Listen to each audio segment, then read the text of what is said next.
धन्यवाद प्रभु जी।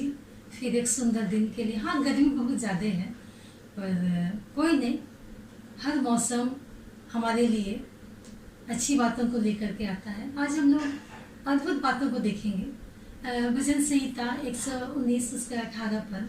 भजन संहिता 119 उसका 18 पद हमें बताती है कि मेरी आँखों के खुलने से, जी हाँ, मेरे आँखों को खोल दे कि मैं तेरी व्यवस्था की अद्भुत बातों को देख सकूं।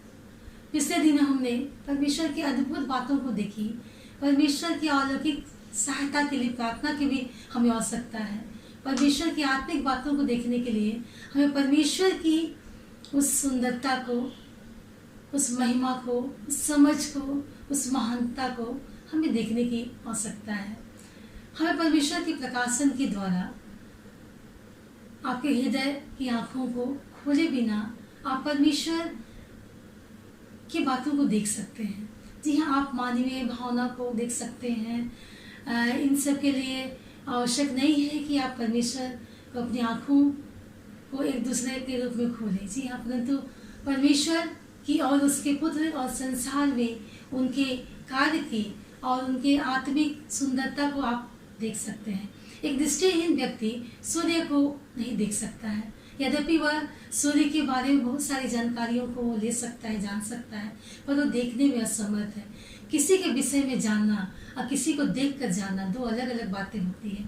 पर यह जानना कि शहद मीठा होता है और शहद को चख कर उसकी मिठास को जानना दो अलग अलग बातें होती हैं। हम इफिसियों की पत्री कुछ हम बाइबल के पदों को देखेंगे। इफिसियों की पत्री उसका 4 अध्याय और उसके 17 और 18 पद में पौलुस मानवीय दशा के उन लक्षणों का उल्लेख करता है जिनके कारण परमेश्वर की सहायता करना अवश्य हो जाता है। यदि आपको आत्मिक सच्चाई देखना है तो पौलुस कहता है कि संसार के लोग जिन्होंने मसीह के अनुग्रह का स्वाद नहीं चखा है अपने मन में अनर्थ रीति पर चलते हैं, क्योंकि अज्ञानता के कारण जो उनमें है और उनके मन की कठोरता के कारण उनकी बुद्धि अंधकारमय हो गई है। हाँ जी हाँ, वे संसार रीति से चलते हैं और उनका जो मन है वो बुद्धि अंधकारमय हो गई, कठोर अपने आप को बना लिए हैं और परमेश्वर के महान अनुग्रह से अलग हो गए हैं। हम सब में हृदय, हम सबके हृदय में वो कठोरता है जिससे अज्ञानता उत्पन्न होती है, जिससे परमेश्वर की दूरी हो जाती है, परमेश्वर से दूरी बन जाती है। हम उसका ग्रंथियों उसका 3 अध्याय उसका 18 पद पाते हैं कि परंतु जब हम सब के उघाड़े चेहरे से प्रभु का प्रताप इस प्रकार प्रकट होता है जिस प्रकार दर्पण में, तो प्रभु के द्वारा जो आत्मा है हम उसी तेजस्वी रूप में अंश अंश करके बदलते जाते हैं। परंतु मैं आज यह कहना चाहूँगी यह समझे यह महत्वपूर्ण क्यों है। यह इसलिए महत्वपूर्ण है क्योंकि हमें अपने प्रभु यीशु मसीह के सदृश बनना है। जी हाँ, जैसा उनका स्वभाव था उस प्रकार हमें बनना है। परमेश्वर और उसके पुत्र और उसके वचनों और उसके कार्यों की सुंदरता उनके श्रेष्ठ मूल्य को देखने के द्वारा होता है। हम पहला यूहन्ना उसके 3 अध्याय का 6 पद में हम देखते हैं कि जो कोई उसमें बना रहता है वो पाप नहीं करता है। जी हाँ, जो कोई उसमें बना रहता है वो पाप नहीं करता है और जो कोई पाप करता है वो उससे ना तो देखा है और ना उससे कभी जाना है। हम इफिसियों की पत्री उसका 3 अध्याय उसका 3 पद में देखते हैं कि यह कि वह भेद मुझ पर प्रकाश के द्वारा प्रकट हुआ, जैसा मैं पहले संक्षेप में लिख चुका हूँ। जी हाँ, पौलुस हमें बताता है। हम परमेश्वर का वचन पढ़कर आप मसीह के रहस्यों को कहाँ तक समझ सकते हैं। परमेश्वर ने यह चाहा कि जीवन के सबसे बड़े रहस्य परमेश्वर के वचन पढ़ने के द्वारा प्रकाशित हो। हम इब्रानियों की पत्री उसका 3 अध्याय और उसके 4 पद में हम पाते हैं, क्योंकि हर एक घर का कोई ना कोई बनाने वाला होता है। जी हाँ, घर ऐसे नहीं बन जाता, उसका कोई ना कोई बनाने वाला होता है। पर जिसने सब कुछ बनाया वो परमेश्वर है। जी हाँ, हमने पिछले दिनों देखा था कि परमेश्वर ने पूरे ब्रह्मांड की रचना की, उन्होंने सब कुछ की रचना किया। पौलुस कहता है कि स्थिर रहो और जो जो बातें तुमने चाहे वचन में या पत्री वचन में जो सीखा है उसको थाम के पकड़े रहो उसे अपने जीवन में उतार लो। परमेश्वर ने अपने बारे में एक पुस्तक लिखी है, और इसलिए नहीं कि हम उसे जैसा चाहे लापरवाही से पढ़े, किंतु पौलुस कहता है वचन को ध्यान देख करके पढ़े और उसे अपने जीवन में पूरा पूरा उतार ले, पूरा उसका लाभ उठा ले। हम नीति वचन और दूसरा अध्याय इसका 1 से 6 पद पाते हैं। लिखा हुआ उसमें इस प्रकार कि हे मेरे पुत्र, यदि तू मेरे वचन ग्रहण करे और मेरी आज्ञाओं को अपने हृदय में रख छोड़े। जी हाँ, वो कहता है कि अगर मेरी आज्ञाओं को अपने हृदय में रख छोड़े और बुद्धि की बात ध्यान से सुने और समझ की बात मन लगा कर सोचे और प्रवीणता और समझ के लिए अति यत्न से पुकारे और उसको चांदी के समान ढूंढे और गुप्त धन के समान उसकी खोज में लगे रहे, तो तू यहोवा के भय को समझेगा और परमेश्वर का ज्ञान तुझे प्राप्त होगा, क्योंकि बुद्धि यहोवा ही देता है, ज्ञान और समझ की बातें उसी के मुंह से निकलती है। जी हाँ, हम यिर्मयाह उसका 29 अध्याय उसका 13 पद में पाते हैं कि तुम मुझे ढूंढोगे और पाओगे, क्योंकि तुम अपने संपूर्ण मन से मेरे पास आओगे। जी हाँ, परमेश्वर का वचन कहता है, अद्भुत वचन, कि तुम मुझे ढूंढोगे और पाओगे और संपूर्ण मन से मेरे निकट आओगे।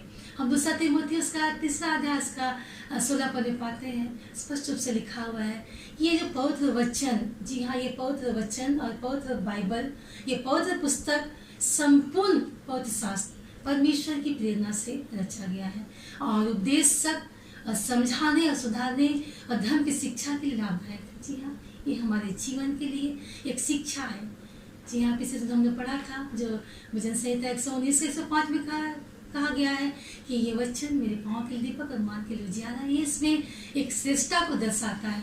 हम दूसरा कुरिन्थी उसका 3 अध्याय उसके 16 पद में पाते हैं कि परंतु जब कभी उनका हृदय प्रभु की ओर फिरेगा तो पर्दा उठ जाएगा। हमने बार बार देखा है, यदि हमें परमेश्वर के वचन की महिमा को देखना है तो प्रार्थना आवश्यक है। जी हाँ, प्रार्थना के बिना कुछ भी संभव नहीं है, परंतु वचन को पढ़ना, छानबीन करना, ध्यान देना और उससे सुनना भी आवश्यक है और उसके वचन के द्वारा समझ को प्रदान किए जाने का कार्य परमेश्वर करता है। परमेश्वर चाहता है कि हम उसकी महिमा को देखें। जब बाइबल में हम परमेश्वर की महिमा के कार्यों को देखते हैं तो हमारी आंखें खुल जाती है। जी हाँ, जब उसके पवित्र शास्त्र में जब उनके सुंदर सुंदर आश्चर्य कर्मों को हम देखते हैं, उनके बताए गए आज्ञाओं को हम सुनते हैं और बहुत अद्भुत रहस्य की बातों को जब पढ़ते हैं तो हमारी आंखें खुल जाती है। परमेश्वर सब बातों से बढ़कर अधिक चाहने योग्य है और वचनों को पढ़े, ध्यान करे, छानबीन करे, सोचे, बोले, सुने और प्रार्थना में लगे रहे। जी हाँ, प्रार्थना, निरंतर प्रार्थना में लगे रहे ताकि मेरी आंखें खोल दे कि मैं व्यवस्था की अद्भुत बातों को देख सकूं। जी हाँ, अद्भुत वचन परमेश्वर कहता है कि इन सारी बातों को करके मेरी आंखें ऑटोमेटिक अपने आप खुल जाएगी और आप व्यवस्था की अद्भुत बातों को देखने पाऊंगे, समझने पाऊंगे। जैसा भजन संहिता 119 का 18 पद में लिखा हुआ है कि मेरी आंखें खोल दे कि मैं व्यवस्था की अद्भुत बातों को देख सकूं। सच में सुंदर वचन के लिए कोटि कोटि धन्यवाद प्रभु का। आइए हम तो मैं प्रभु से बातचीत करें। धन्यवाद करते प्रभु जी, कितना अद्भुत वचन। हाँ प्रभु जी, ये पवित्र वचन, ये पवित्र शास्त्र के रूप में प्रभु जी तूने दिया प्रभु जी हम मानव के लिए पिता परमेश्वर, कि इसको पढ़े प्रभु जी और इस पर दिन रात मनन किए रहे पिता परमेश्वर। जैसा वचन कहता है यह उससे एक अध्याय पिता परमेश्वर कि तू दिन रात इसी पर ध्यान दिया रहे, तो अपने चित्त से तो उसे उतरने ना दे, इसी में दिन रात तो ध्यान दे रहे ताकि तू जहाँ जहाँ जाए तेरे सारे काम सफल हो। हाँ पिता परमेश्वर, आज प्रभु जी जितने लोग प्रभु जी इस लाइव प्रसारण को देख रहे पिता परमेश्वर, होने दे प्रभु जी कि हर लोग प्रभु जी तेरे उस अद्भुत वचन की बातों को प्रभु जी देखने पाए, सुनने पाए, पढ़ने पाए, उस पर विचार कर सके पिता परमेश्वर, उसको छानबीन कर सके पिता परमेश्वर, ताकि प्रभु जी उसके अद्भुत रहस्यों को, उसके अद्भुत बातों को प्रभु जी हम देखने पाए।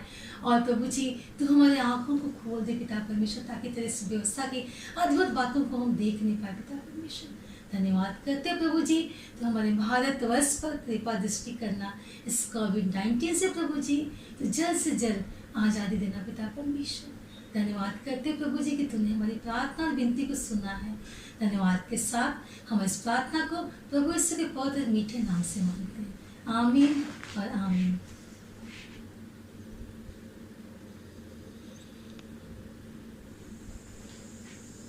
ठीक है।